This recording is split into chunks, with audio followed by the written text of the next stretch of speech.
live stream on my end. All right, give it 1 sec. All right, I sent out the announcement. All right, I'll be in the audience. All right. Manar, you can start and state your position or whatever. Yes. Thank you so much. Appreciate you guys. Welcome to this show. Can everybody hear me clearly and widely and well? Yep. Appreciate you guys. Thank you. Please, after this, I would love to get any questions answered. If you want to raise your hand, somebody told me if they raise their hand, they're going to accept this. However long you need TJump today, we are going to take, however long it takes for you to cook and, boil up, and for us to get this conversation, whatever I need through, we're going to take. So as long as you want from me today, I'm available. But yeah, today we are the side, the affirmative, that represents the objective morality. That morality is objective. How about that? Morality is objective. That's my actual claim. I know it sounds unbelievable. That today in 2025, a human being would actually be able to stand up on stage and say, no, your thoughts are not the arbiter of all of right and wrong. No, whatever you actually think and feel is not necessarily the true, materialistic reality that we exist in.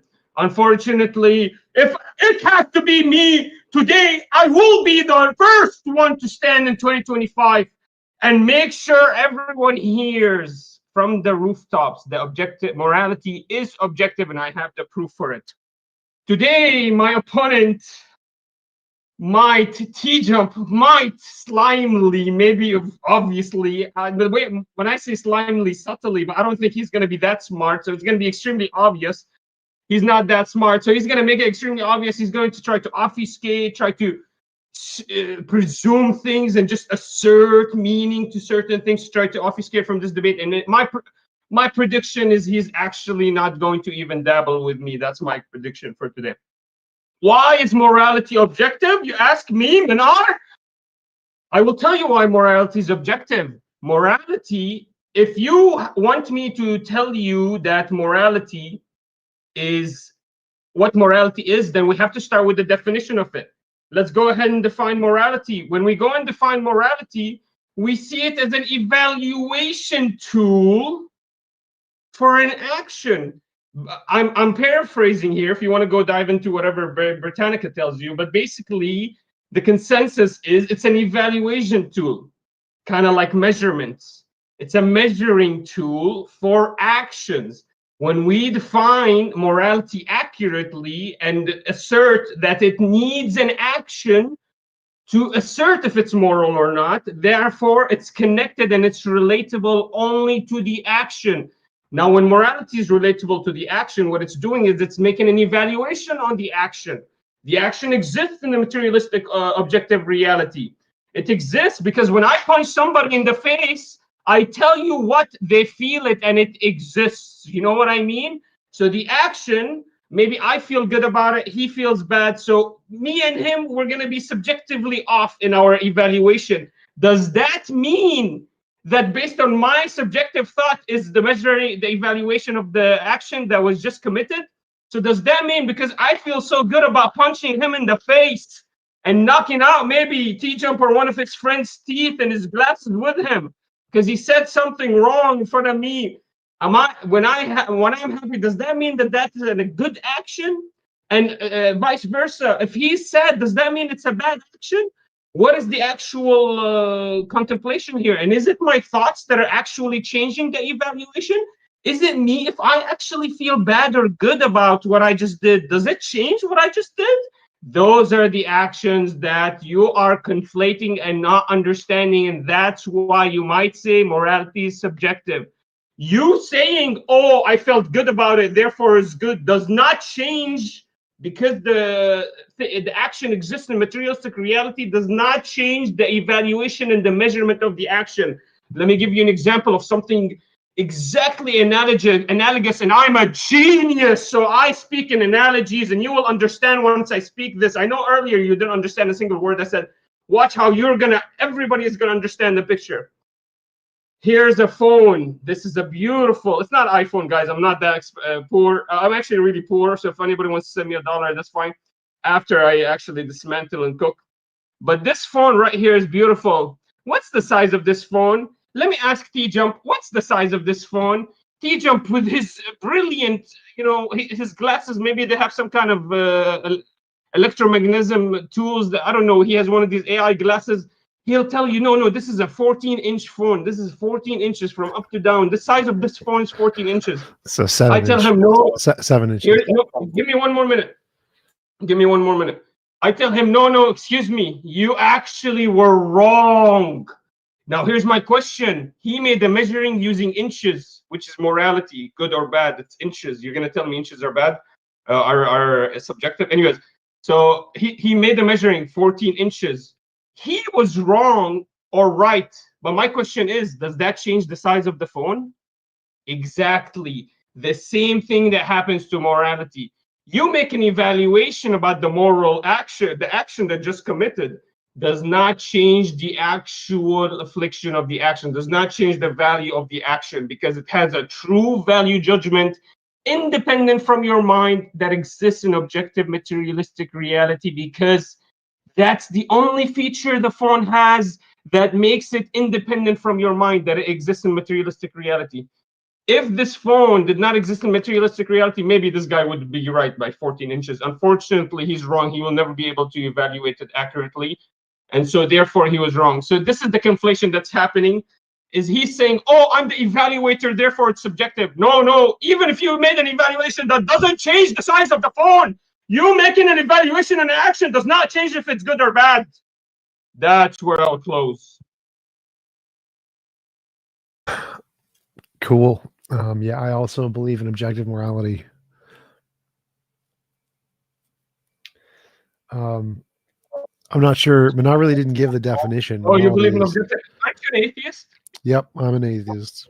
How do you believe in objective morality then? How do you believe that there's a God, that basically that there's an objective entity that guides all morality? How do you believe that? Well, that's a contradiction. So the part you kind of skipped over, I agree we should start with definition. So morality is the principles that differentiate right from wrong. That's what morality is. Objective means true independence of any opinions, intuition, any subjective criterion. And so there can't be an entity that determines what objectivity is, because that's a contradiction. Entity is a subject. So for something to be objectively true, it needs to be true independent of any subject, including. I'm defining what entity means. I just used it as a word placer. Like there's an objective being. It could be a being, entity. Shadow. Those would be subjects. Right? Shadow. It's like a subject. It's actually synonymous to what I meant by entity. Shadow. So that would be a being. subject, right? That's a subject. How is it? No. I'm giving you like I'm using it linguistically to describe what I'm talking about, so you can understand it. Sure. So I'm saying it's an objective shadow. A god would be a subject, right? It's a single entity. Okay. So morality can't be based in a god, because that would make it subjective, not objective. For it to be objective, it needs to be independent of any subject. So okay, repeat that. I don't understand that. Why is it independent from God? Why is morality independent? How can morality be an objective view? And basically what you're saying is you're right. As an evaluation tool, the actions exist in materialistic reality, and it's used to evaluate good and wrong, basically. We can make misjudgments. So you agree with me on everything. We can make misjudgment, but that doesn't change the true value of the action itself. So you agree on me on that. Yeah. So I'm sorry. So what do you mean there's that God has to be independent from that? I don't understand. So God is a subject, right? He's an entity, a single being. What does that mean? Like, why do you keep asserting that onto the conversation? How does that change the whole debate? Go ahead. So you know that objective and subjective, they're antonyms, right? The opposite of one another. Objective, opposite of subjective. Subjective. Yeah, so I'm saying it's an objective being, so you can understand what I'm saying. Right. You understand? So if it's a being, like an entity, a single entity, that's a subject, right? Those shadow, yeah, terms. shadow, a ghost, an objective ghost, Sure, shadow, ghost, be an those objective would all be subjects, like a subject, silhouette.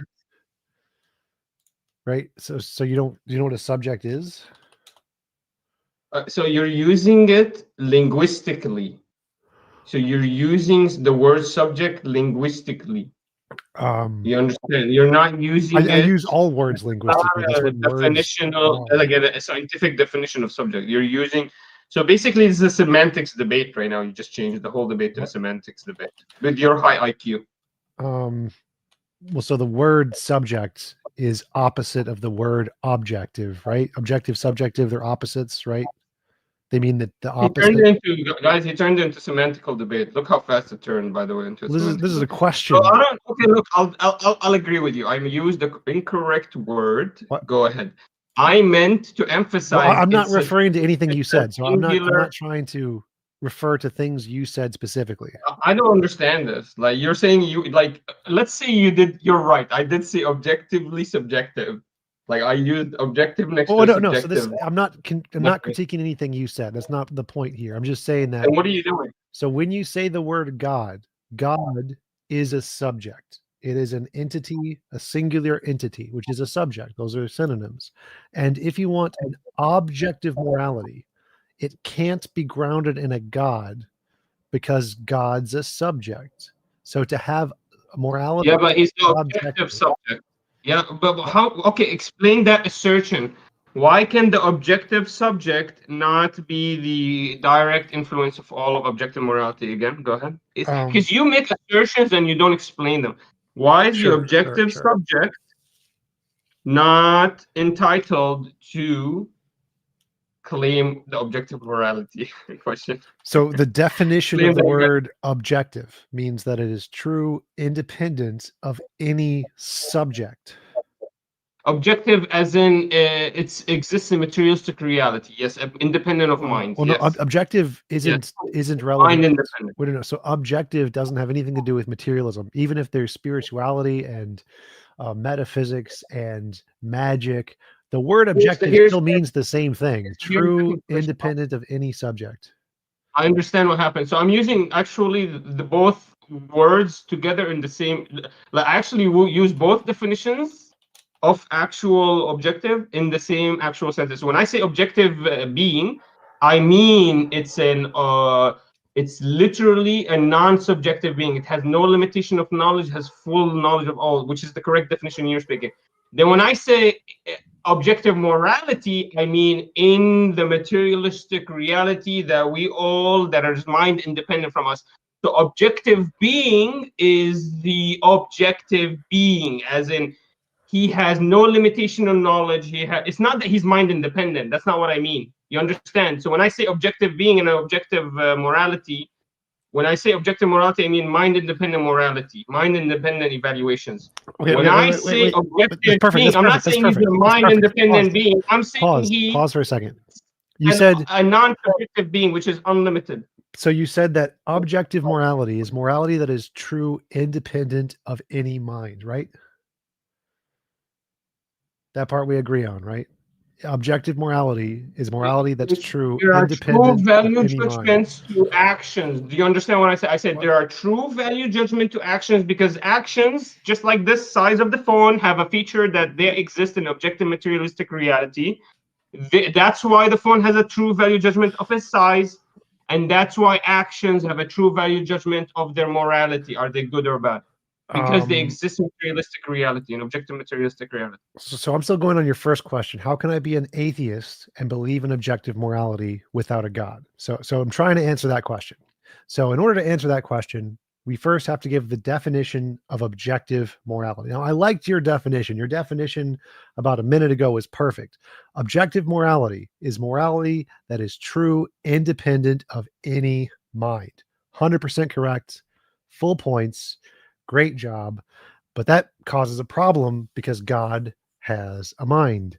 So if you ground morality in a God who has a mind, then it can't be morality that's independent of a mind anymore. It can't be objective. Well, But if I can prove, for example, the whole universe came out of God's mind, basically you're contradicting yourself. It's like saying the universe does not exist. Like if it's common consensus that, for example, God is lifting up the heavens currently as we're speaking, using His will. At any point in time, for example, every volcano could explode, but He is the one holding all of time and space. And we actually look at the science of the actual data, and it actually seems to be extremely accurate. Any moment, any small misadjustments, any small miscalculation, a meteor can hit us.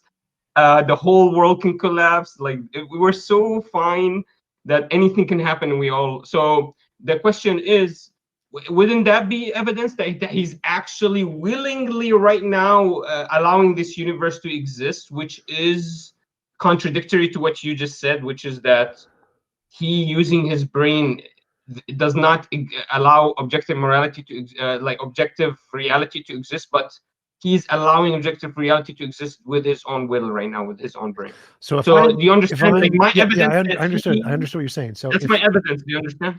So if That I'm he's allowing the universe imagining, if I'm imagining a unicorn, like I have a picture of a unicorn in my brain, does that unicorn objectively exist for you in your brain? All right. Where did I lose you? Why are you going there? Where did I lose you? Well, I'm trying to explain to answer your question. Your question was, God is holding up the universe with his mind. How can that not be objective? Evidence. That was my evidence that your theory is contradictory. That Right. you're saying. So I'm trying to explain that. If it's existing in his mind, it cannot be objective because it has to be, the feature has to be mind independent. Yes. But I'm telling you, that doesn't make sense, because the consensus upon all religious people is that he's holding the whole world with his willpower, and he's the creator of the whole world with his mind. Right. And actually, the evidence is at any moment we could lose the universe at any moment for any reason. And the assumption is he's the one holding us together. And my question to you is, how is that not contradicting what you just said, that his mind does not directly relate to our objective materialistic reality? Well, so you're exactly right. That is the exact point I'm trying to bring up, is that religious people believe that God is holding up the universe with his mind. And religious people also believe that God produces objective morality. Now that is called a contradiction, because if everything is held up by God's mind, everything is subjective. It is subjective to God's mind. So it's not objective. So this is the problem. This is why. But it's subjective to the objective entity. Hey, the rules of the objective entity are not the same to the subjective entity. He has knowledge of all of time and space. You have no knowledge of all of. So there's no, when we talk about, one sec. I didn't say the rules. Wait, stop. When you're talking about the rules of the objective entity aren't the same as the rules of everybody else. The only rule I brought up was the definition of the word objective. The definition of the word objective is true, independent of any subject. There's no exception there that says except God. No, it doesn't say that. It says objective is true, independent of any subject. Now, I haven't given any other rules of the universe here. I don't care about any other rules. So any other rules that may apply to us differently than God don't make a difference. The only thing that matters is God is a subject. And so if morality, or all of reality, is based on God's mind, then it's by definition subjective. It's not objective morality. No, but you're like, one of the fuses is off. One of your fuses are off. Turn it back on. Look, make a full system reboot so we can get this together, because you're off by one statement. You're just forcing this assumption that God is subjective, or if God, for example, has some intuitive thought or something, that's subjective. How are you forcing that? If we already granted that he's the objective being, which is that he's unlimited in knowledge, how can you keep asserting upon him the same features and attributes that we have to fall onto, when we know he doesn't fall onto these same features? So we would say anything we come up with is potentially subjective, but how do you know that anything he's coming up with is not objective? For example, if he says, that's a great question. That is one sec. Pause. That's a great question. So if God imagines, let's say, I don't know, whatever God is imagining, do you also imagine the same thing? Or is God like a different mind? He's like a different mind, not you, right? We have different, like, I'm not God, you're not God. So whatever God's imagining, not everyone imagines it, right? Okay. So he has a different mind. He has a mind over there. We have a mind over here. And so he has his own individual mind, like one mind that is his, that is not ours. Okay. Okay. And don't conflate it. When we use the word mind, for him is not the exact same Sure, mind sure. as us. He could have like So, very, very different qualities, but a subject is a single mind. Now, it doesn't matter what properties the mind has. It could be all knowing, all powerful. It could know all the things. I'm a subject because I have my own mind. You're a subject because you have your own mind.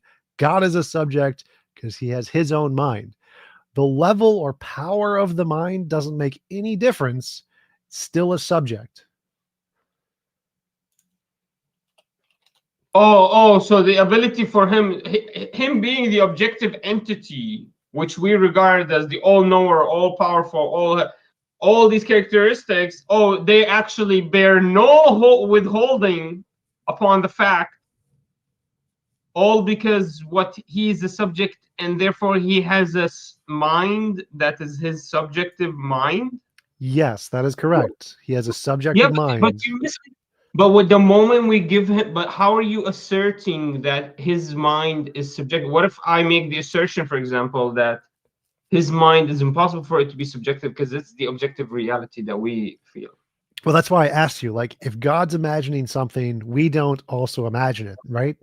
Like you don't Yeah, see but it God's exists. thoughts. But it exists in our reality. For example, if God wants the wind to blow a little bit more extreme, we're gonna feel it. And so his subjective intuition, which was initially a thought in his brain, became our objective materialistic reality. You understand? You keep asserting the features that we have to exist upon him, but you're missing the point. How are you doing that? How? Give me the So how. so a subject is a mind. So like you have a So mind, a I have a subject is mind. a mind. Is an objective mind equivalent to a subjective individual's mind?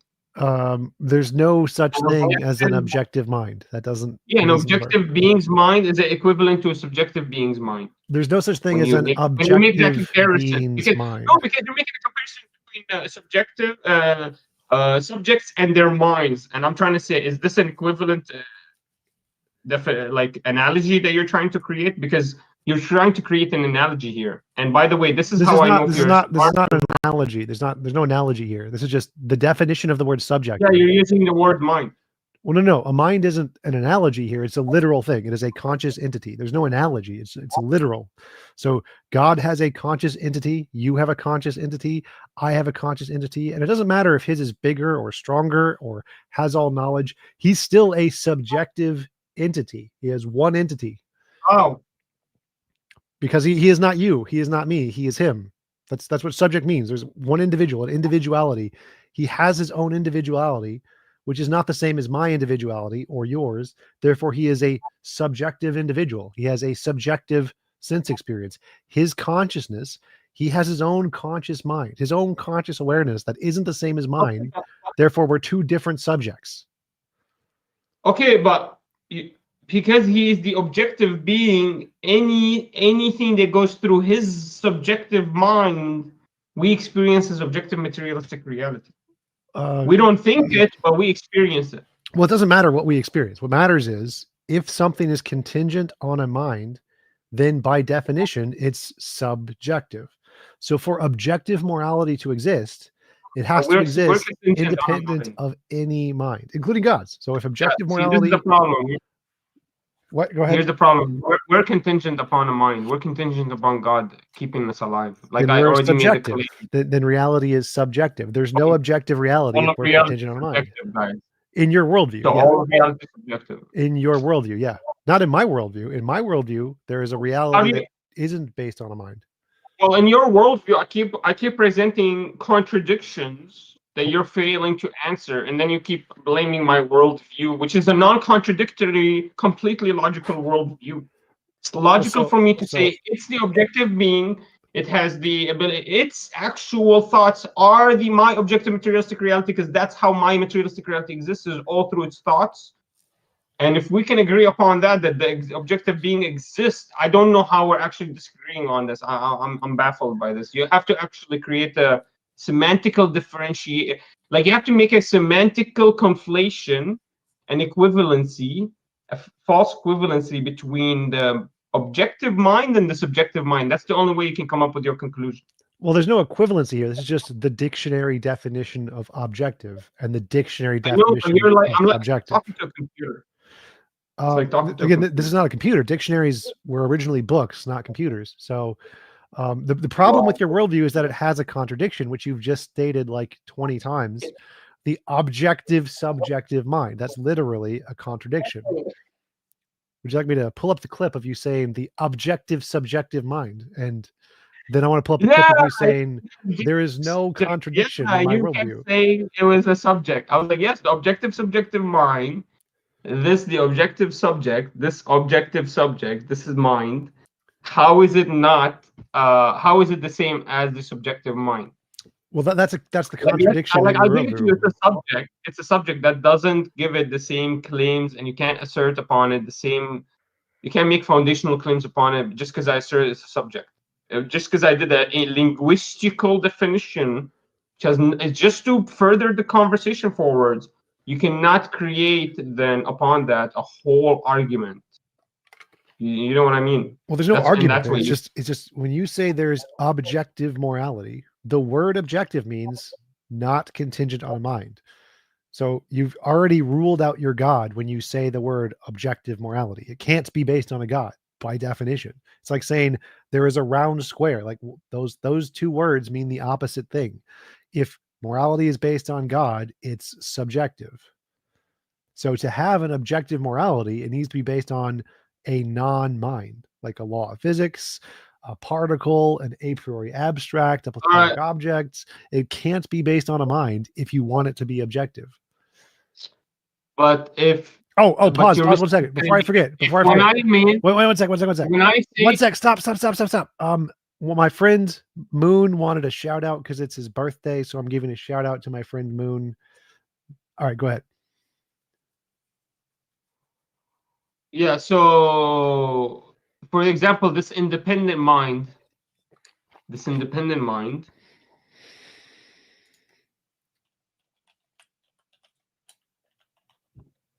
So this independent mind, here, maybe this will help you understand this. If we say that scripture, this objective mind that you keep forcing upon it that it's subjective. If I agree with you, it is subjective, but let's say I agree with you. I don't think you're actually breaking my argument, because the argument is, I think you're just very lousy at thought, and I'll explain myself here. So the objective mind, so if it wants to be, when I mean it's objective, that means if I see that it gave us scripture, for example, if I say that this subjective mind, the way it communicated to us this subjective morality, this subject's objective mind communicating it to us this subjective morality, and told us your morality is subjective, and unless you're following this, you're following the wrong morality. You understand me? So how can you actually make that claim? Because I'm saying I'm following morality is objective because it's mind independent from me. I'm not saying the morality is coming from me. I'm saying it's coming from him, and I'm following his guidance. So his scripture is the moral compass. It's the measuring tool. As long as I follow it, I'm being moral. As long as I don't follow it, I'm being immoral. So it becomes the guide. You understand? It becomes the actual evaluation tool, the measuring tool. So if I'm following that, how can you say I am not actually. How can you say morality is not objective? If I make the claim that this is from the objective being and it's independent from my thoughts, I cannot actually make moral claims. I follow this to make moral claims. So you're following a different subject's dictates. So I'm following this objectives, subjective mind You're following the interpretation, subjective mind. the objective subjective's mind's interpretation of what is morality. Could you Yes. say that your worldview has no contradictions again? I'd just love to hear you say that one more time. Yeah, no contradiction at all. It's the objective subject's mind that is making an interpretation of what is going to be, or an evaluation of what is morality. He already made it, and he put it in the book. And the mind is What is a subject. So yeah, as long as I follow, so the way I make the definitional claim that morality is objective is because it's not from me. It's mind independent from me. It's dependent on his subjective brain, because he is the one that gave us the guidance. Do you understand? So it's actually, you cannot defeat my argument by actually claiming that this is morality subjective, because I'll give it to you. Yes, sure, it's subjective. He decided what is moral and he decided what is not moral. You're right completely. But as long as we follow that subjective mind, that subjective guide of him, then it's totally agreeing with my definition, which is a mind-independent moral compass, a mind-independent measuring tool, evaluation tool. A mind independent that is dependent on God's mind. The objective being's mind, yes. A mind independent model dependent on God's mind. The whole universe is dependent on its mind. You see how contradictory you are? Like, let's say everyone in this room, the 12 geniuses in this room, including me, because I'm really big, guys. So the 12 geniuses here, guys, let's say, they all believe in TJump. They all say, yes, we agree with TJump. They would have to believe that their own universe existing in materialistic reality is a contradiction. That's how for us to agree with you, that's how we have to turn ourselves into that kind of principle. So I just want to go over this one more time. You said there is a mind independent model that is based in God's mind. Yes. So it's an objective being that gave you a measure and evaluation tool that he ordained himself. That is mind independent. As long as you follow it, you're being moral. Okay. No contradiction there. You have a contradiction, though. You have to answer. You haven't answered to it. I don't know if you'll ever answer to it in this debate. I hope so we can move on. Sure. Tell me what the contradiction is. So the contradiction for you is, if we are to believe that you're right, anything that has anything that relies on our mind is subjective, therefore it doesn't really exist except in a subjective realm. I don't know what the fuck that means. Then how the fuck can we actually attribute this objective materialistic reality exists? Because doesn't it all depend on his mind? No, God doesn't exist. So objective material reality is objective because it's independent of any mind. So what created objective materialistic reality then? How was it created? What created God? No. I'm asking you. You can't answer me. Can you tell me, is it ever existing? Was there a Big Bang? What created the universe? The reason I asked that question is because to try to get you to understand the answer, I'm going to make you look at your own worldview. Well, I do want to answer, but I want to try to explain it in a way that you will be able to understand. By the way, best. One thing about you I have to commend is you are smart. You know when you're losing, at least. Go ahead. Sure. So like if I was to ask you who created God, what would you say? What is? You didn't even answer my question. Hey, at least you know when you're losing. I like this, bro. This is funny. Let's go back. When I ask you, no, I will absolutely 100% answer. Who say this universe objective and never exists and exists? I'm asking you, how do you know it exists and where did it come from? Right. I understand your question, and I'm going to answer it, but I just want to check to make sure. Why do I have to answer your question first? Because it's relevant to how I'm going to answer your question. There's a meaning to it. So just do me a favor and try, because I will definitely answer your question If I was to ask you who created God, how would you answer? Who created God? Yeah. I would say that's a fallacious argumentation. It's a illogical argumentation. It doesn't make sense. Okay, so now you ask me again. Ask me about the universe. What created the universe? Was there a Big Bang? Yes or no? That's an illogical question. It's irrelevant. It's not possible. Guys, asking him if there was a Big Bang is illogical.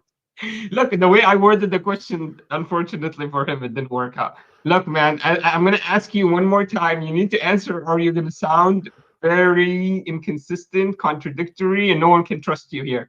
And I know a couple of people here want to really badly, because I'm not going to take all your viewers. I'm going to keep some for you. So let's go back. Did the Big Bang happen? Yes or no? So just to clarify, the Big Bang isn't the beginning of natural worlds, right? You know that, right? The Big Bang is just the beginning of our space-time. So like physicists don't think that's the beginning of everything. But it's the beginning of our universe, our space-time continuum, right? Like what matters to us? No. So like we're talking about the beginning of all natural reality, right? We're not just talking about the beginning of our universe, because there's lots of universes. So how do you know the beginning of natural reality when the universe didn't even exist for it to know that there is a natural reality? What are you talking about? We were talking about your question. You're making a claim before our existence that there's something. How do you know that? The only thing we know is the moment of our existence. All right, one sec. So your question, the one you were trying to ask was, what was did the natural world, did all natural stuff have a beginning? The Big Bang is not the beginning of all natural stuff. Right? You want to know, does all natural stuff have a beginning? Yes or no? The Big Bang is just like a star exploded. It's just the beginning of a solar system. Like your question, the question I you're asked trying you, did to the ask. Big Bang happen? Yes or no? That was I asked you that on purpose because I want to expose you. Yes, the Big Bang happened. You're an Yes, the Big Bang person. I've happened. been talking to you for 35 minutes and you haven't answered a serious question. Like, yes, the Big Bang happened. This is proven in physics. We're done. The Big Bang happened. Okay. So the Big Bang did happen or didn't? Yeah, the Big Bang happened. Okay, the Big Bang happened. So that means the universe, I can ask you who is the creator of the Big Bang. But when you tell me who's the creator of God, stop. The Big Bang was not the beginning of everything. No physicist. Yeah, but I know it doesn't matter what you believe. I don't care what you believe. You conceding that there's a Big Bang means I can ask you, okay, who's the creator of this Big Bang? Or how did the Big Bang happen? The Big Bang and we all know that according to thermodynamics. Let me educate your viewers. Give me 10 seconds, guys. Stop. The Big Bang was caused by the Casimir effect. The Casimir effect has been demonstrated empirically. So there's things before the Big Bang that are natural. The Big Bang wasn't the beginning of everything. So the Big Bang was caused by the Casimir effect. The Casimir effect is caused by quantum fields. Quantum fields are the fundamental nature of reality. They are uncreated. Quantum fields have no beginning. Everything he just said was an assertion. He doesn't have no way to prove this, guys. Anyways, I'm going to tell you guys what happened. According to the laws of thermodynamics that governs all energy that surrounds all of the world. First, let me finish. Give me 10 seconds, please. No, 1 second. According to the first, and then if I make any mistakes, you tell me. The laws of thermodynamics only apply to closed systems. They don't apply to everything. That's what I'm saying. Yes, and the universe. That's what the Big Bang was. It was a closed system. That's why it's called the ever-expanding explosion. Our universe is a closed system. All universes are not. Well, our universe is a closed system, but it's because we're in orbit. What? But anyways, the universe is not in orbit. No. But our universe is. Our universe exploded. We can tell actually there is the laws of thermodynamics. The laws of thermodynamics that are governed in our universe cannot apply in the vacuum of space because they do apply in the vacuum of space.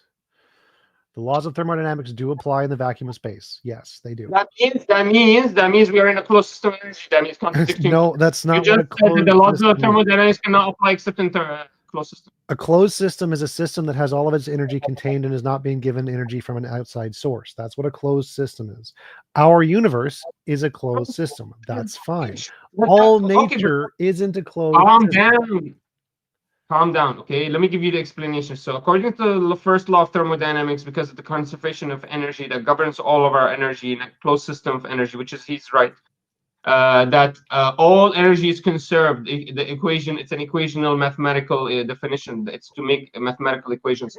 Therefore, because of that, it had to be that something outside of the system, because of energy's conservation laws, and I'll give you guys the analogy on this. You cannot create the energy necessary for the Big Bang to happen within the closed system itself. It has to be from outside of the system. So that's why when I ask you that the Big Bang happened, I can ask you, it's necessary for you to, when you can see the did, it's perfect to me, because definitionally for me, the Big Bang necessitizes an entity outside of the closed system for it to introduce the energy necessary for it to expand so much that it explodes. And let me give you the analogy Is on this, somebody guys. giving God Let me give you the energy? analogy on this. It's an air balloon. I don't Once, need. I once don't you need can, an let me finish, analogy. please. Give me 5 seconds, guys. Think Is about the air balloon, guys. Give God? me 5 more No, seconds. no, no, no. Think about the air We don't balloon when need you blow. 5 more Let me give them. seconds. We Give don't me a need 5 more second. seconds. When you blow the air balloon, guys, Stop. the air Stop, inside stop, cannot stop. expand enough to explode the balloon once you tie it up. What happens? It's possible for it to Stop. deflate. We don't need. Let me finish. Who is somebody outside of God giving God energy? Is there a big battery giving God his infinite power? What does this have to do with anything? I'm Well, let's literally. say, I'm let literally me say, answering. I'll say yes. Then what? Then What? what? What does that have to do with anything? Wait. What does that have to do with anything? You're saying that there's something outside of God giving God power? I'm answering your question. You asked me a question. Yeah. Okay. Am I supposed to say no? Yes, you're supposed to say no. So there's nothing outside Okay, of I'll God say that's no. like I'll more say no so you powerful can than continue. God, that's giving God energy, right? His energy is within himself, right? God's energy is within himself. Sure. That means he's a closed system, right?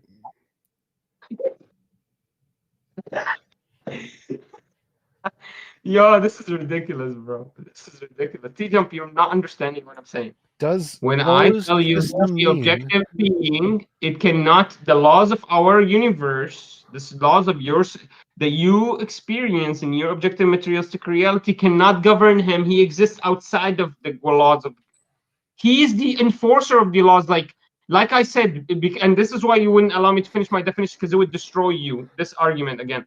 He needed to, you cannot create the energy necessary for the air balloon to explode by itself. Somebody outside of the system, that means he has to not be able to be, that means the laws of physics cannot be enforced upon him. He has to be from outside of the system with the ability to generate enough energy to blow so much air into this balloon that explodes it. By the way, guys, the balloon, it will deflate, and that's according to entropy true. It will deflate till it reaches equilibrium, which is the flat state, but it will never, the energy within it and the air compressed will never expand so much that it will blow up the balloon itself, unless it's being introduced to a furnace or somebody opens up the ties and blows up air in it.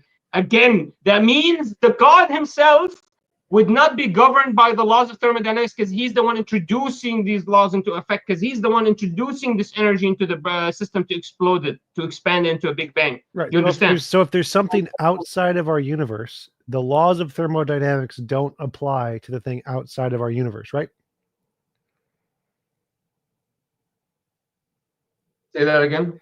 So if there's something outside of our universe, the laws of thermodynamics, which apply to the things in our universe, doesn't apply to the things that are outside of our universe because they have different laws. No, I think the laws of energy apply uniformly. Now, I don't know. I haven't tested it, but I would assume they apply uniformly. Okay, so that's wrong. They only apply to closed systems. So Yeah, but we've already it's been over another this. So another universe. if there's something outside of our universe that has different Isn't laws, another universe another closed system? no, not necessarily. No. So other universes have You different don't even know what the laws. fuck They're you're talking not. about, then. You don't know what the hell you're talking about. Stop. So things outside of our universe are under different laws that are not the same as the laws in our universe because they created our universe. So the Big Bang, which created our universe, was created by something outside of our universe that has different laws. That part you're totally right about.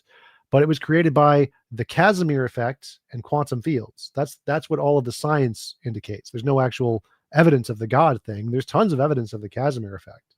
So The part. Okay, are you gonna explain what's the Casimir effect, or are you just gonna keep asserting shit and now nobody fucking knows what the fuck you're talking about? If You I keep doing can this, I by the can way. educate you on And the I've seen you Casimir in effect all of too. your Sure. debates. I've read it. You asserted fine tuning is not is easily destroyed. You asserted that evolution Fine tuning is isn't necessary. destroyed. When did I assert that? Yeah, you asserted that fine tuning in the universe has constants, but for every variation of fine tuning that could be possible, there has to be a different variation of God. Except you made that assertion presumption by yourself. I don't know where the fuck you came up with got that. some of the words right in that And you argument. didn't explain how. So I've seen all your debates. This is very recent. This is all you do is you force assumptions and you think you're smart. And I'm here to remind you that's not going to work here, my brother. So there's two competing hypotheses. One, the Casimir effect created our universe. Two, magic sky You daddy asserted created that our universe. evolution, the best thing, the reason evolution is the best because other scientists believe in it. That's literally something you asserted in the last debate you just did 2 days ago. No. That is literally, I'll find you the times that's Sure. literally word for word what you said. Go for it. Check out 9 o'clock. Check out around minute 9. Sure. Minute 9 of the dumpster fire. Did God create the universe? Debate. You literally just asserted evolution is the best, and that's why all these scientists believe it's no, it's actually being used in the way you said psychiatry. it was correct. That was correct. You got it All right. these materialist Pause. scientists, which you didn't even Evolution you're is saying the it's best, empiricist, which not is materialist. why all the scientists believe it. That's right. Evolution is the best, which is why Empiricist. You tried to say empiricist, you said materialist, just to prove to you that I know exactly what you're saying. And to prove to you you are wrong. You don't even know. So I know all these games. So I've been watching you. Don't play these games on me. But continue. Go ahead. like, comment, subscribe. Go for it. But anyway, I'm. When did we start this? How long? Where can I see how long this has been? 46 It's been minutes. about 30 minutes. Yeah. 46. It says on my end. All right. You want to change or what? You want to concede? What do you want? You concede I that think I have entertained you the are wrong in audience asserting that just because it's an objective subject, an objective subject, therefore it has to, I guess, follow the laws of nature. it has gravity applied within it.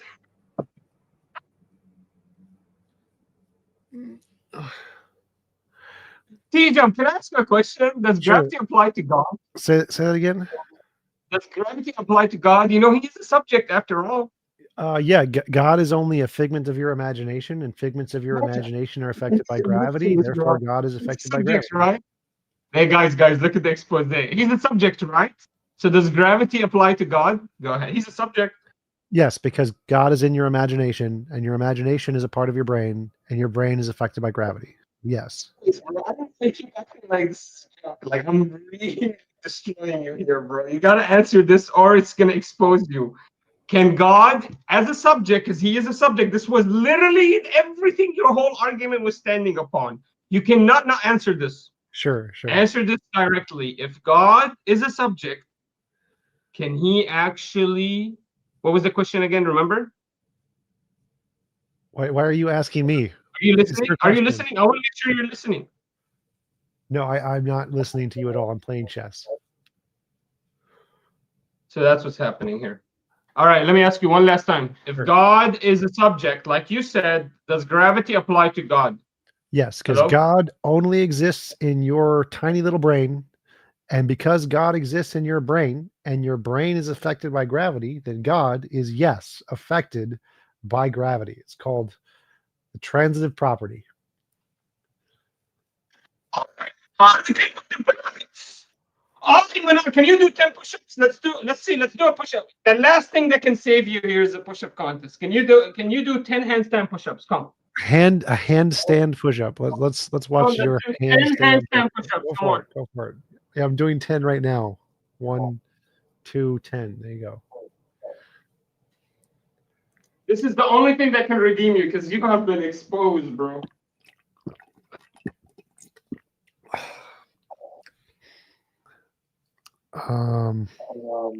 You're supposed to go down further. That's not a full push-up. Handstand push-ups, you're supposed to go down to your chest.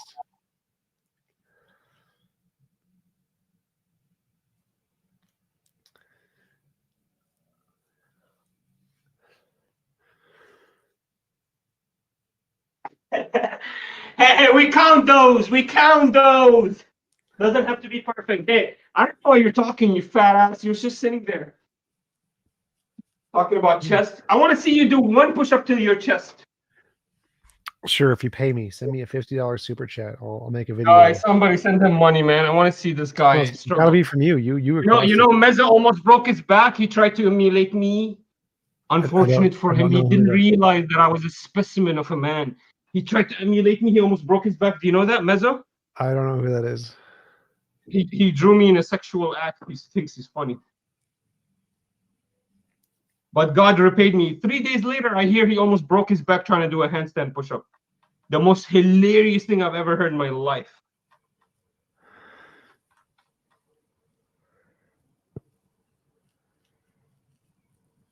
Hey, Frank. Hey, you think we should take questions? Yeah, that sounds good. All right. Anyone have any questions in the audience? If you guys want to come up and ask Manar or TJump any questions, I can pull you up and you can ask questions. I challenge any one of you small-minded buffoons that still believes TJump is actually somebody sincere that should actually be trusted in any of these questions after you just heard this last 45 minutes of him misasserting, oh, God is a subject, therefore all these laws of physics have to apply to him. Oh, he has to have a subjective mind like us. He can... anything that he asserts is also from his from a mind, therefore it's not an actual objective. Blah blah blah. Anybody that actually watched this last 45 minutes and actually believes that this guy is sincere, and after he conceded, he's playing chess, and that's what happens. When if you have ADHD when you're a young kid, what happens to you when you're being humiliated, embarrassed, stepped on in the middle of the class? And what are you gonna do if you can't? You're not strong enough to stand up for yourself. What are you gonna do? You're gonna be probably gonna do some handstand push-ups. You're gonna disassociate. You're gonna shut down. You can go on your phone. I want to go look at my next video. Let's go look at my favorite creator like this guy, or play a video game like him. All right. So we got questions from the audience. Let's go with those. All right, Plank, go ahead. What's your question? I challenge this whole chat. All his supporters step up. I challenge every one of TJump supporter. Call them all of them. Could you elaborate on the Casimir effect? I've actually never heard of that before. Yeah, the Casimir effect was a study done where they took metal plates in a pure vacuum to show that virtual particles can pop into existence, causing the metal plates to collapse, demonstrating that even in a vacuum where there is no energy transfer, particles can still come in and out of existence. And if a large enough fluctuation can occur, that's the origin of the Big Bang. It's spelled with a C, so Casimir. Casimir. You Google it. It's a very well-known study. That's funny. It's like the Casimir effect. When you drop a little bit of wine on your best favorite sweater, cotton sweater, there is a way for you to get rid of it. You got to get a little bit of Dawn and wipe it up. The Casimir effect. Very similar. You should go do some more push-ups. The fabric of your sweater. Any more questions, Plank? I've heard TJump talk about quantum. Anyways, just to remind everyone why the Casimir effect is important. Bro. No interrupting. No interrupting. He was asking a question. Shush. What was your question? Go ahead. I've heard you talk about quantum field theory and quantum fields for a while. I'm also not too sure on what that is either. Well, a field is just like a space where things can occur. A quantum field is just a representation of a field that's affected by quantum mechanics, essentially, and where quantum mechanics can do stuff.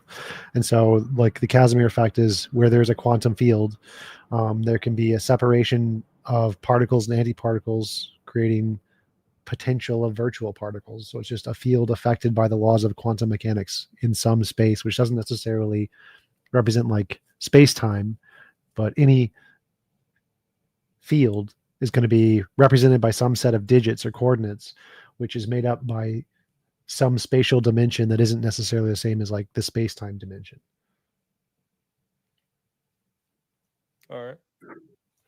That's all my questions. If you want to throw me back down in the audience, it's fine. Thank you for asking. Just to remind everyone, just to give me a moment, just to comment on what flank is. I think it's very important what he brought to the stand. Really is because there was basically a lot of claims and assertions. Basically, is what flank is saying. There's so many assertions and claims. That's why he had to come up here and ask so many questions about these definitions of these words that were introduced by TJump randomly, just asserting them, throwing them out there, forcing them upon the conversation.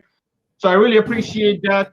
And I just want to remind everyone the reason he brought up this cataclysmic expansion of the Big Bang, he tried to concede. Remember, he tried to prove that the universe was not created. Failingly, embarrassingly. Remember. A secret you're hot. Yeah, because the universe was everlasting, right, guys? The universe has been always there, or it came from, or like according to him, guys, if you believe in TJump, it's a subjective, it's all a figment of your imagination, guys. It's all subjective because it's created by the subjective mind, or a subject's mind. Sorry, it's created by an objective mind, but it's a subject's mind. All right, do we have another question, hopefully? Yeah, me. Yes. Wait, give it a sec. We're going in order. Mogi, go ahead. Hey, yeah, thanks for coming up, Manar, and thanks to TJump for entertaining this. I only have a cursory. This is a question for TJump. I only have a cursory understanding. I maybe heard bits and pieces of your sort of proposition of this kind of like moral particle or constituent particle somewhere out there. Do you think you kind of like maybe reiterate that? Get some sort of more context in terms of your position of morality as being its objective nature out in nature, so to speak. Right. So if you still hold to that. Yeah. So I believe in objective morality, and I believe that morality, the evidence of morality is the patterns that we see in moral intuition and moral progress across species and across time. And I think that pattern is caused by a more fundamental pattern of reality, which I think is probably just going to be a system, just like any other system, a particle, a force like gravity, something causing the pattern to be in the same direction in a deterministic sense. And I just call it a particle because that's essentially what you do in physics. I'm going to call it a particle because why not?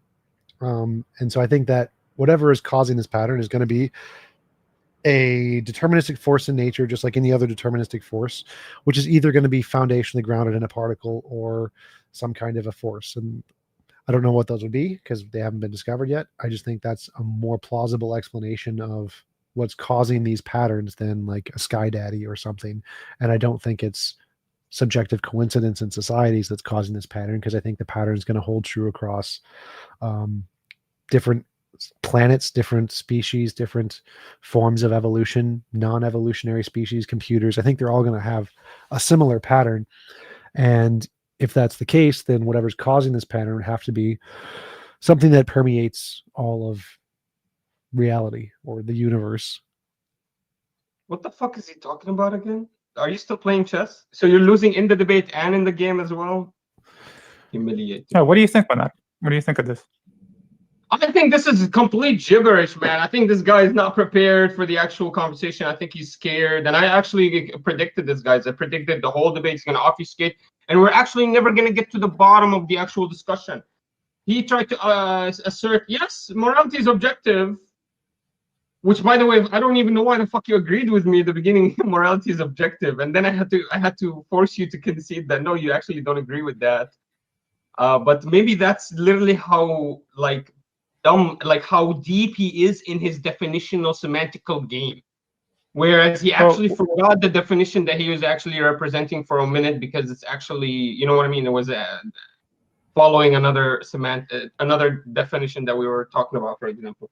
But basically all he did was he tried to assert using his actual, I don't know if he's a professor of English or something. I don't know if he's a little bit more.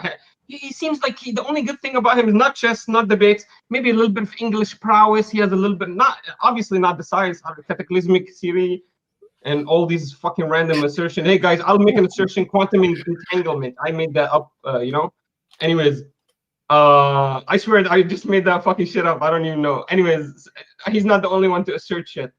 I will say God created the universe and expanded the. Look, I'm making my own assertion.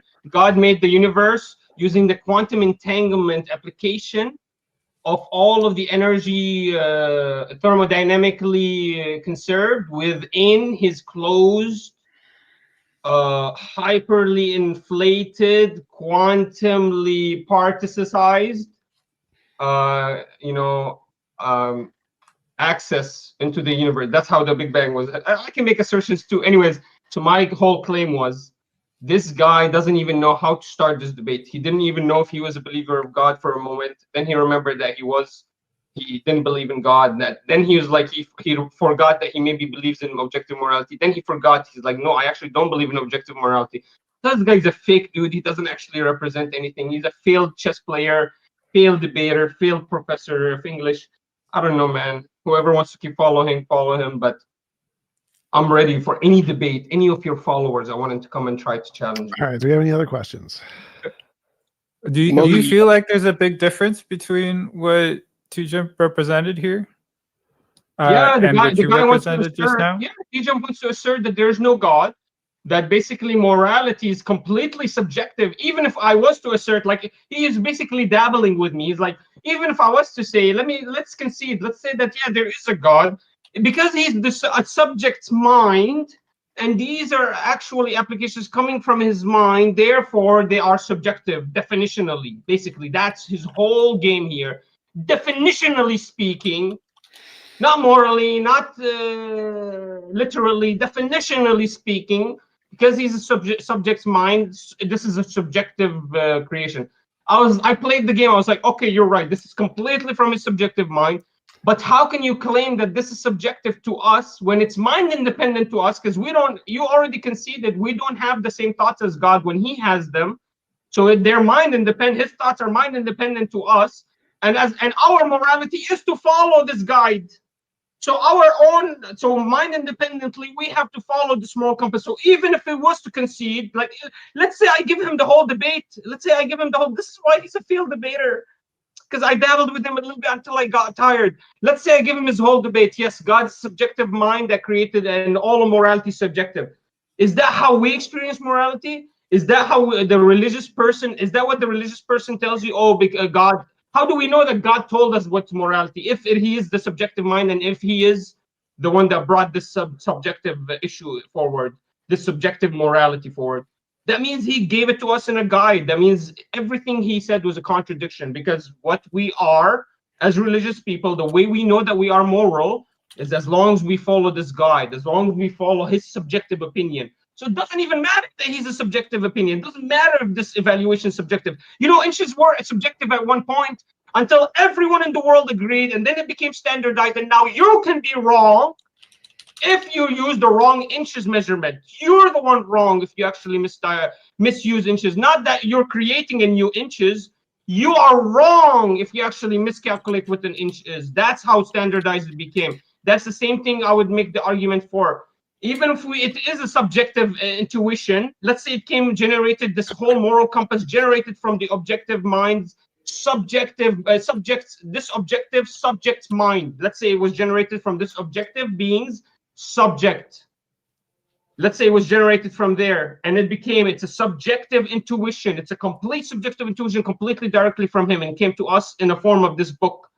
Is it subjective to us when we follow it? That doesn't make sense, because it's mind independent to us.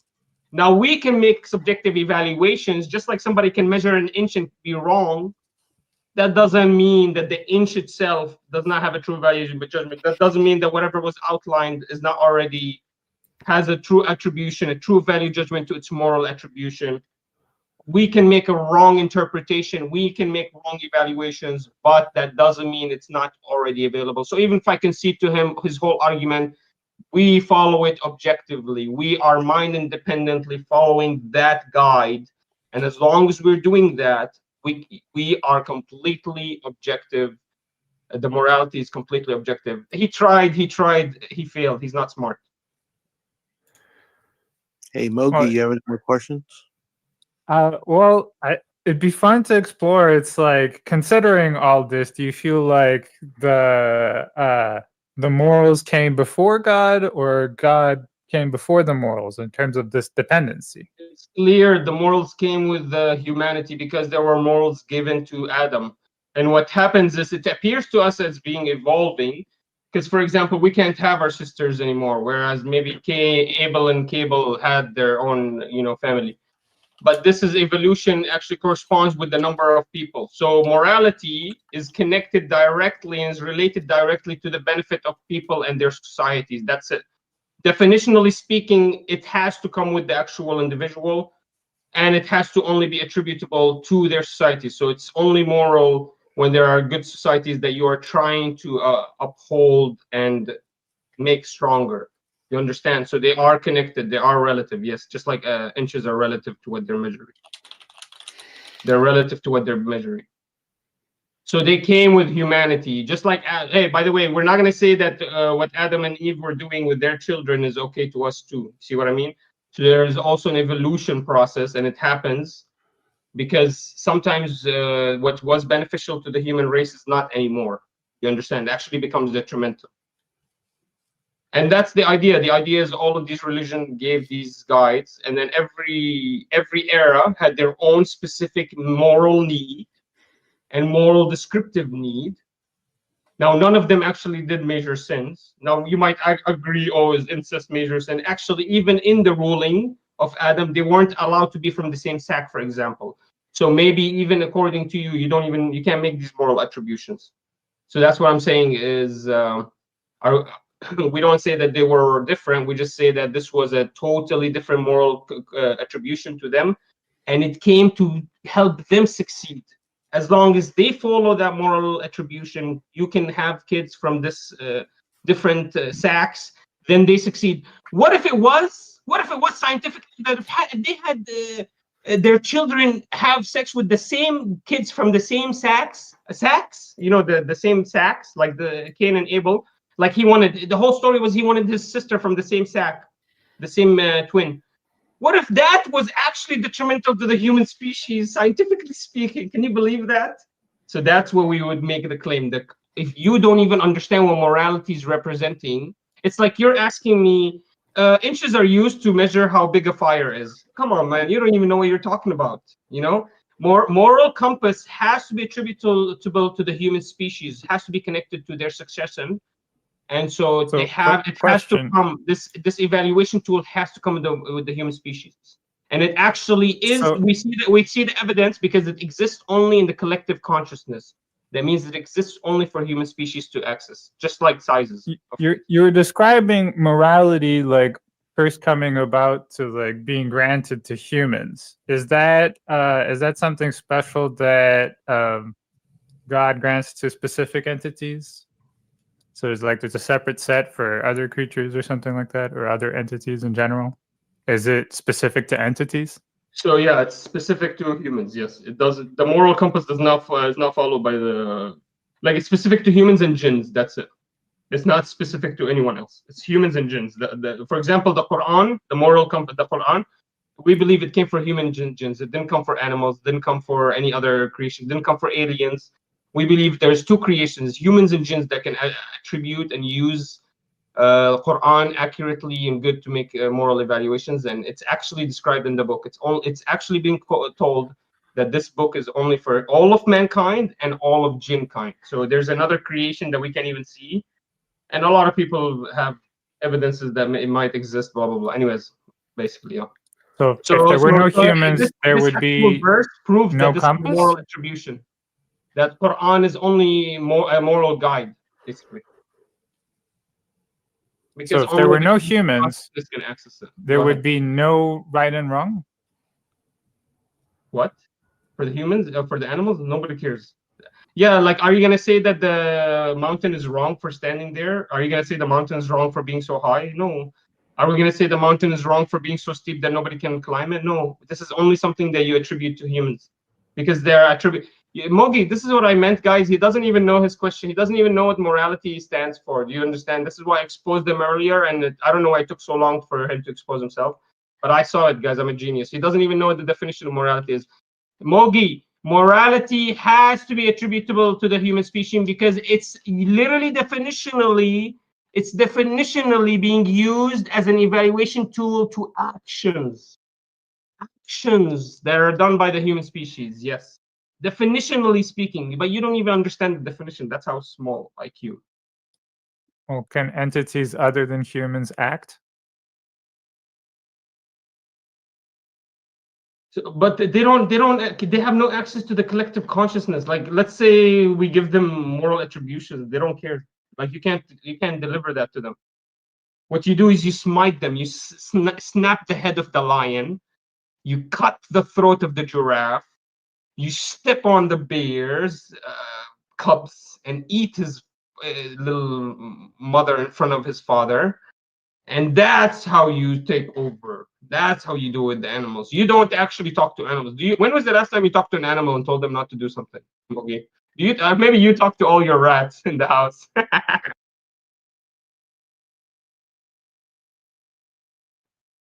I don't want to hog all the time. If somebody else wants a chance to start asking some questions. Okay. Blank, go ahead. Yeah, thank you guys. Give it a second, Reno. We're All going right. to Blank, go ahead. Wait, okay. I just had one question for Manar. Manar, could you explain TJump's morality, his moral system, in your own words?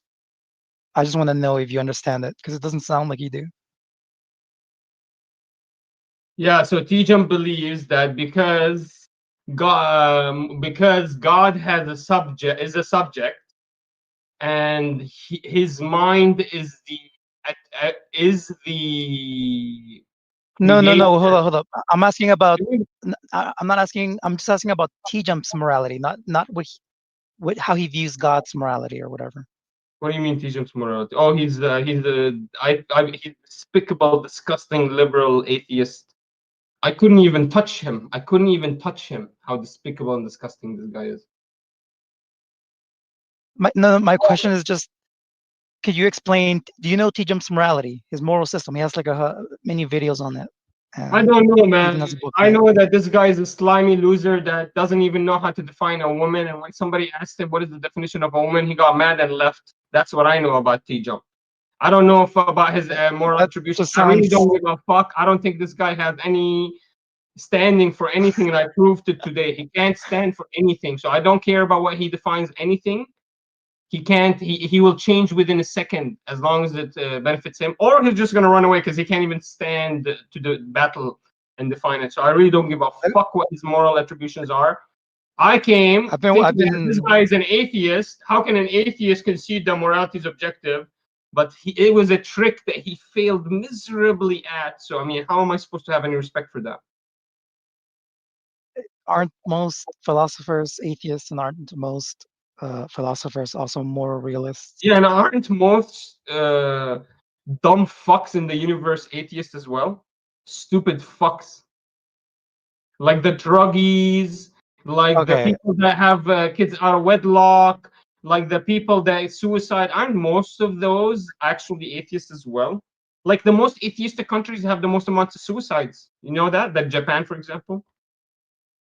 Yeah, Manar, I think you should go do some more push-ups. Blank, Yeah, you got anything else? No, I think I'm done. You I believe think that's good. in not being a scared little tool. How about that?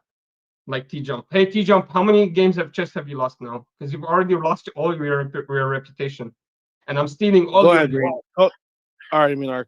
Yeah, Reno, go ahead. So, a logical contradiction is something that is P and not P, right? Something that is and not is at the same time, right? That's a logical contradiction. So my question is, what is the logical contradiction between something that created us but doesn't have a mind?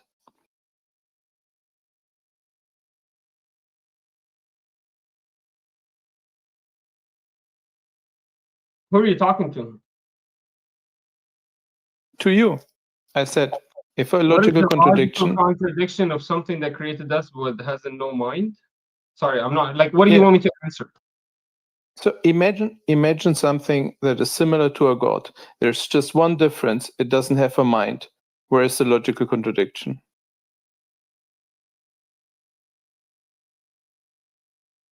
So so if it doesn't have a mind, or how does it have a will? Can it have a will with no mind? Like this, problem is. I think you need to simplify the question. Using these words to help describe. So yeah, Manar, let me try to simplify it for you. He's asking you, why couldn't there be an all-powerful force of nature that created everything that wasn't a mind? I know that's my question to you. Can a force of nature that doesn't have a mind have a will? No. Or would it be just random? It would be just random, right? It wouldn't be a guided force of nature. So that's why, because of the evidences that we see, that this seems to be, for example, a complete. There's a lot of things that didn't need to be the way they are, but they are that way. So it seems like the creator has a certain will that he wanted to assert. Kind of like how we say this painter, you know, you can stand up. His question was, what is the logical contradiction with there being a force? I mean, it could be random or determined. It doesn't make a difference. It would be random. It would be random. It would not be this fine-tuned. It would not be this accurate. It would not be this delicate. It would not be this perfect in creation. Because Manar, do you know the puddle analogy?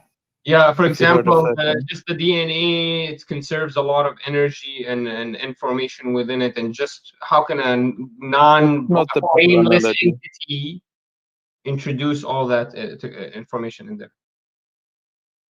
So the puddle analogy comes from an author called Douglas Adams, right?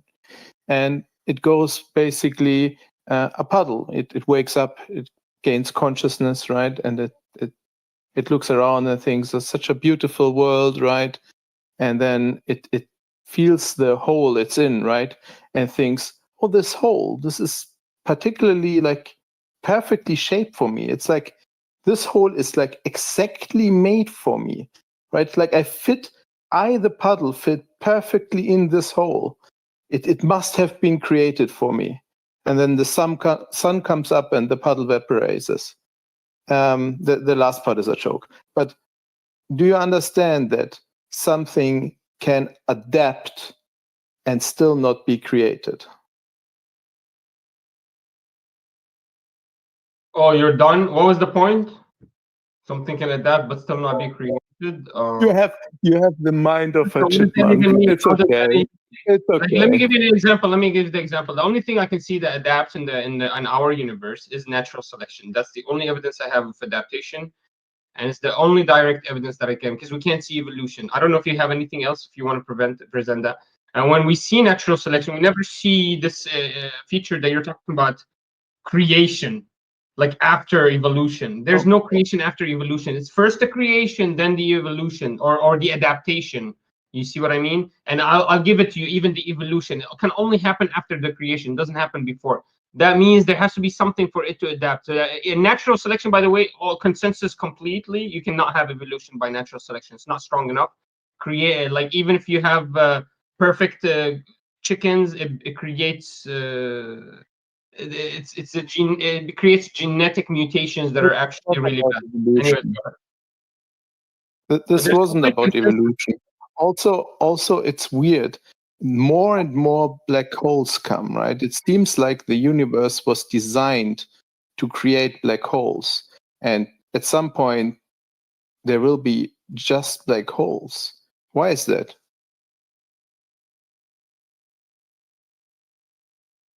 What? Can you make questions instead of just stop talking? Like, why is that what? I didn't just stop talking. I said, it's weird. We observe that black holes seem to be more and more black holes are being created, right? Or like appear, right? Why does it like seem like when we look in the future there will be only black holes? I'll let TJump answer that one. Actually, I'll leave it to Frank. TJump can't do it. No, the question is to you. Hey, if Frank can tell me what you just asked me, I'll answer it. So the point of the question is to show you that this claim that this world has been designed for us, right, is a very surface level claim, right? Because if you look at it, it seems more like we adapted to the world, first of all. And second of all, it seems, especially the universe, at some point will break down, right? We will have a heat death. There will be mostly black holes, and we will be no more, right? So it doesn't seem like this world is created and this universe is created for us. Yeah, so according to your evidence, it's created for the black holes. Is that what your evidence is concluding? You could say that, yes. Okay, well, I'll humbly say that you are wrong in your evaluation of the conclusion. So, For example, entropy just isn't because we die, just because we die does not mean there's no purpose of living. You understand? So just because the universe ends in black holes does not mean that that's the purpose of the universe was to end in black holes. It could have had a different purpose. So God designed a It could universe have that had- 99.99999% of the time was black holes, but its purpose was just for that 0.000000001% of time with humans, and the rest was just extra that he just added on for fun, because why not? So you guys, you only use anecdotal evidence for debate? Like, does anyone have It's any? not anecdotal. Yeah, that's totally anecdotal. It's like, oh, What does the word anecdote it mean? really is. It really is. Like, oh, look, according to me, I think Manar, that what does the word anecdote that's mean? really highly unlikely. I mean, who gives a fuck what you think? I'm serious. Manar, what does the word anecdote mean? It's that you believe you using your own subjective opinion, you're coming up with this conclusion based on some random Nope. experience that you believe you've had, and you've interpreted it in a certain way. And I'm telling you, who gives a fuck about that? Who When did cares I about your experience conclusion? black holes for 99% of the universe? Is that You something I've experienced? saying this random theory that, by the way, you have not substantiated. Another assertion you randomly asserted, which, by the way, a lot of people have challenged you on your assertions. You haven't been able to bring a single piece of proof. No, Manar, You're making another I have a assertion saying, oh, the If I- universe is all 99.99999% black holes. That's a lie. I don't believe that. Like, I don't know what the fuck you're Manar, talking if I send you a scientific paper about the universe creating Anecdotal mostly black evidence. holes, Anecdotal evidence. Will you- Oh, look, I read in a purple here where I interpreted it. Is there consensus upon this? Is the consensus I think 99.99? I got my answer. I don't need to ask it even. I think he's going Is to this a complain that there's too many big words in the paper. He's gonna yell, Yeah, "Oh, he yeah. brought up all these big words like Casimir effect." He's gonna. say Jump, it's I don't know bad why you're stuff. making jokes. You literally have you've literally. I wanted to ask him how high the You're not in a chances position to of make him jokes. reading the paper if I search it up for him, but he probably won't read it. Yeah, so that's my answer. Well, he can't read it. Correction, can't read it. He doesn't have the Thank you, vocabulary. thank you. Sorry. Yeah, I was wrong there. You have no more questions, Mongi? Ask me something, Mongi. Pile on. Well, I'm just wondering if we're coming to terms. It's like, is there? No terms. You T-Jump don't. doesn't know- You're not attracted. He doesn't know what the hell he's talking so- about. T-Jump is in a debate it's with just- himself. He doesn't know what he's talking about. Just to clarify, you're not attracted to TJump's kind of proposal here of this like morality, the state of like objective fact for actions and their consequences, and whether that's the case, it's good or bad, is just somewhere out there. You don't like that idea. What the hell are you talking about? No, his idea, if everybody believes what he just said, then you have to believe that because the subject mind created the universe, that the universe is actually not doesn't exist in objective materialistic reality. It exists in his subjective mind.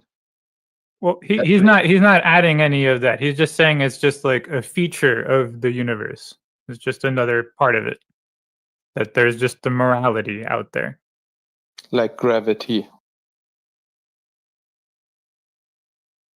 Okay, yeah, so it doesn't, it still his assertion is false. It's contradiction. It doesn't actually answer to, there's a hole in it, and he refuses to answer. He keeps dabbling around, messing around. About When you say creation? there's Is that the whole? So 1 second. When you say there's a contradiction, you have to tell us what are the two things that contradict. Yeah, so again, 100 times I've said this. TJump wants to assert that the subjective mind Because it's a subjective mind, all of its creations are subjective in nature. You understand? That's literally his own argument. He And was that's a critiquing your contradiction. position. That That leaves was a his contradiction criticism. because just because the objective entity everything that the objective entity creates goes through its mind first. Therefore, Well, anything that he creates doesn't believe there's subjective. a mind. You fucking piece of shit! You asked me to answer you. This is the 7th time I've fucking told you this, and every fucking time you interrupt me, and then you ask me again what is the contradiction, and I tell you again, and then you interrupt me again, and you piece of shit, shut the fuck up, let me finish. Son of a bitch. So Manar, Shut he's the asking fuck up, let me finish, you son of a Manar, bitch. Manar, he's asking. No, shut the fuck up, TJump. Let me answer him. Well, Again, the contradiction, you Manar, son of a Manar, bitch. Manar, Who Manar, won't shut the fuck up? Manar, Let me fucking. Manar. Let me. Where's He asked me a. So I server muted you, Manar, so no one can hear you anymore. So calm down, Manar. You've been muted. So the question was, what is the contradiction in my worldview? It's not about what I think the contradiction is in your worldview. It's what's the contradiction in my worldview. My worldview, there's no God. No God exists. So in a world that no God exists, what's the contradiction in that world? That's the question, Manar. All right, go ahead. You're unmuted now.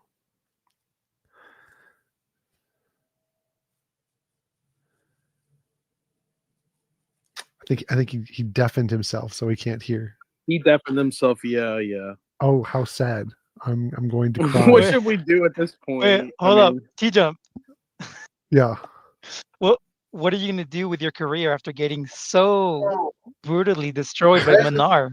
Hey, who's getting brutally what? What the fuck are you talking about? We're making fun of you, Manar. That's what we're doing. Yeah, because you're sons of bitches that talk after you ask Loud, a angry and noises. interrupt me while I'm talking, while I'm answering a question, and I've answered this question 6 times already, and you keep interrupting me, and no wonder you don't understand.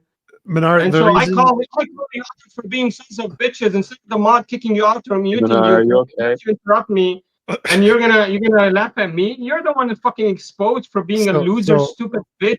Manar, You're the one reason, that's Manar, for being a son Manar, of a fucking whore.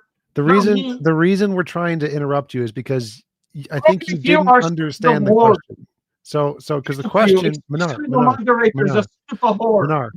question that you've been asked. Fuck you, moderator. One second, Manar. So the question that was asked is, what is the fuck yourself, contradiction? Nobody cares. They asked me how is it contradictory. When I start answering, you start interrupting me because you're scared. You're a piece of shit. By the way, what was your argument again? Manar. You believe in morality being objective, right? Manar, piece of shit. Manar, the question was, what is the contradiction in my worldview? In a worldview that has no God, there's no God. God doesn't exist. What is the contradiction in that worldview? That was pretty funny. Yeah, he definitely. I have a question for Manar. That's a game of footsies now. Mute me again, you fucking loser. You're muting me instead of muting them. No one's muted you. I muted you just the first time. What are you talking about? Piece of shit. I'm answering his question. He started interrupting me. You mute me, you fucking son of a bitch. You weren't answering his question yourself, because moderator. you're so stupid you didn't understand his question. Go fuck yourself. You're so stupid. You just didn't understand. TJump, I fucked you. I literally put my dick inside of you. What are you talking about? You're so bad. How am I stupid? If I'm stupid, I fucked you. You Okay. I banned him for fun because that was more fun. No, I was gonna ask him after destroying you. Who's your next? I guess what's the term? Prey? I don't know. Yeah, next target of his destruction. Yeah. I think it was Destiny because that's what he typed it somewhere in the chat that he wanted to debate Destiny. I saw that. Yeah. I know a similar character like him on a flat Earth server. He's not as angry as he is, but it goes in the direction. It's like the highest narcissism I have seen. This dude and the other one. Well, even the flat earthers aren't that stupid. Like the flat earthers understand what the terms mean for the most part. Like even the craziest flat earthers are not that dumb. Like that was pretty impressively stupid. I was talking about the specific flat earther, not all of them. Obviously, you're right with all of them, but that specific one, he's called Jin CBR1. He is extreme. TJump, I swear I spoke to him before the debate started in VC, and he seemed reasonable to me. And I was like, and then he completely flipped. I don't know. It's a bait and switch, clearly. All right, yeah, but if anybody else wants to set up debates for me, I haven't had time. I've been working 5 jobs trying to figure out my social life, find girlfriend more or less. But yeah, if anybody else wants to set up debates for me, I'm happy to make time, usually free Sundays, 8 p.m.-ish. Thanks for showing up. Appreciate it. And I'll see you guys later. Thank you.